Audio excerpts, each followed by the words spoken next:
প্রজাপতি সিনেমাটা দেখতে গিয়ে যখন এক মনে সেলফি তুলছি, তখন হঠাৎ করে এক মহিলা এগিয়ে এসে খানিকক্ষণ আমার দিকে হাঁ করে তাকিয়ে থেকে জিজ্ঞেস করলেন, আচ্ছা, আপনাকে খুব চেনা চেনা লাগছে, আপনি কি ফেসবুকে আছেন?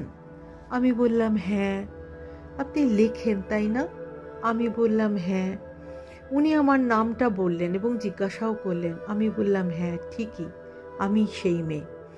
আপনার তো বইও বেরিয়েছে, উনি আবার বলছেন, এবং আপনি এখন ইউটিউবে কবিতাও পাঠ করেন। আমি বললাম সঠিক, একদম ঠিক।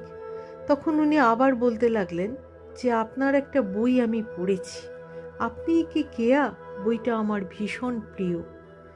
আমি খানিক ভ্যাবাচাকা খেয়ে নার্ভাস হয়ে বললাম, সে তো গল্পের নায়িকা, আর এখন তো আমি আপনার সামনে রক্তমাংসের মানুষই হয়ে দাঁড়িয়ে আছি, দেখুন না। উনি বললেন ঠিকই। তখন আমি বললাম, একটা রংচঙে মানুষ, কিন্তু তার পিছনেও আছে আরও অজস্র মানুষের ভিড়, যারা এক এক সময় এক এক রঙের।